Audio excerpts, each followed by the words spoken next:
d'Amiens, donc un CHU.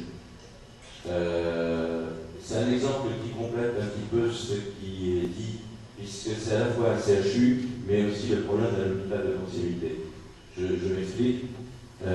Il y a actuellement une restructuration qui va donc concerner notre CHU, qui vise en fait à regrouper 4 pôles sur un pôle, à peu près, et en tout cas donc à fermer le pôle qui correspond à l'hôpital nord pour que tout soit regroupé à l'hôpital sud.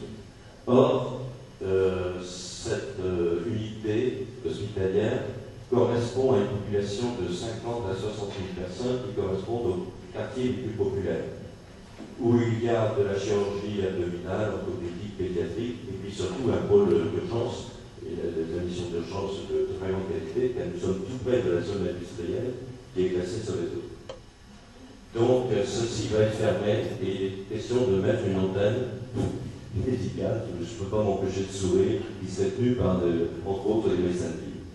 Donc, là, on se rend compte, donc vous voyez ce que je veux dire, c'est que c'est derrière le problème des chutes, il y a aussi le problème de la proximité, qu'on se rejoint. Il faut bien voir ce qu'il y a derrière cette structuration des CHU. Je préciserai, je crois, que les pôles, et je serai bref, Paul, l'histoire des pôles, c'est une absurdité, une ineptie qui ne correspond à rien. D'autre part, aussi, cette restructuration est un gâchis énorme sous prétexte de faire des économies. Je suis praticien hospitalier au CGO.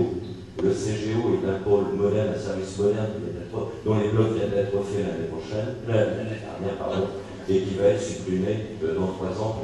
Et comme par hasard, cette restructuration qui ferme cet hôpital dit que moi je considère que nous devons considérer comme un hôpital de proximité auprès de la population, parce que ces gens de la population, ils ne vont pas aller au sud où sont toutes les cliniques privées. Les cliniques privées, maternité, abdominale, orthopédie sont au sud. Si un fait, on ira au sud où il va y avoir les plateaux techniques avec la réanimation. Et voilà, je ne m'étends pas plus parce que je pense que c'est clair et précis. Pour la première fois, parce qu'il faudrait aussi se rendre compte que le débat que nous menons n'est pas un débat qui, même au sein de la gauche, fait l'unanimité. Nous avons à faire gagner nos analyses.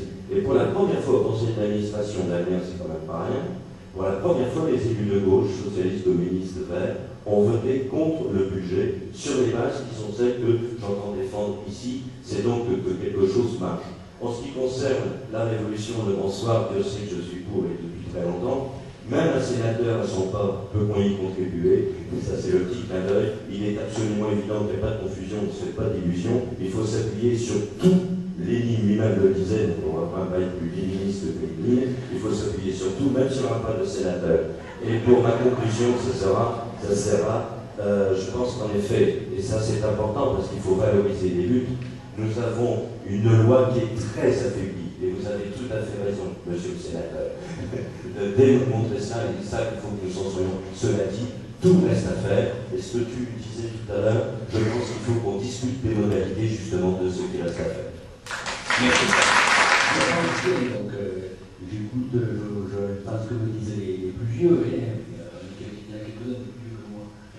Donc, mais très sincèrement, la loi, l'ossature reste, mais moi je peux vous dire que c'est une liste qui était un petit morceau quand elle est arrivée, et dans le débat, c'est un boulet. Elle va aller au bout des 3 semaines qu'elle va mener, mais ça va être très très très dur, parce que vraiment, ça n'a ni queue ni tête.